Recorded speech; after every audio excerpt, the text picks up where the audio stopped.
Susunan kejadian di akhir zaman menurut nubuatan firman Tuhan. Kita berada di titik sebelah kiri gereja masa kini.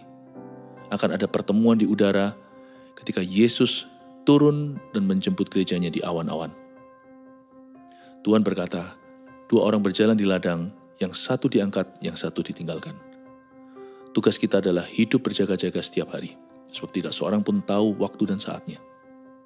Setelah pengangkatan gereja Tuhan dari atas muka bumi, semua penduduk dunia akan jatuh ke bawah kuasa Sang Antikristus. 3,5 tahun pertama pemerintahannya akan diwarnai dengan kemenangan. Seperti pangeran berkuda putih, ia dieluk-elukan oleh seluruh penduduk bumi karena bisa memecahkan masalah dunia dengan begitu mudahnya.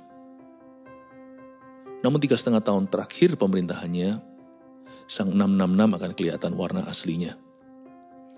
Juga dalam pemerintahannya, Tuhan akan memukul bumi dengan berbagai macam murka. Malapetaka, bencana alam, perang, dan sakit penyakit yang belum pernah terdengar dan terjadi, akan terjadi di mana-mana. Tuhan membatasi pemerintahnya hingga 7 tahun, jikalau lebih dari itu tentunya seluruh bumi akan musnah. Di akhir pemerintahan Sang Antikristus, Tuhan akan turun ke bumi bersama dengan orang-orang kudus. Waktu itu, Tuhan akan disambut perang oleh Sang Antikristus dan nabi palsunya serta semua kroni-kroninya. Namun Tuhan mengalahkan mereka semuanya dan menangkap Sang Antikristus dan nabi palsu itu serta melemparkan mereka hidup-hidup ke dalam lautan api. Perang tersebut namanya Harmagedon. Kemudian Tuhan membangun kerajaan milenium yang artinya 1000 tahun dan bumi masuk di dalam masa damai. Iblis dirantai dan dicampakkan ke dalam jurang maut selama 1000 tahun itu. Dengan absennya setan dan roh-roh jahat, dunia mengalami pemulihan yang dahsyat. Manusia hidup begitu lama dalam berkat-berkat Allah, sehingga mereka yang hidup sampai 100 tahun akan dibilang terkena kutuk. Populasi bumi yang baru ini belum pernah secara sengaja memilih Kristus, mereka hanya mengalami semua berkat-Nya. Tidak heran, di ujung kerajaan milenium itu iblis sekali lagi dilepaskan.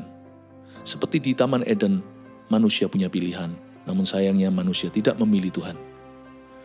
Dan setan berhasil memobilisasi seluruh bumi untuk berperang melawan Tuhan sekali lagi, dan ini adalah ujung segala peperangan yang ada di dunia.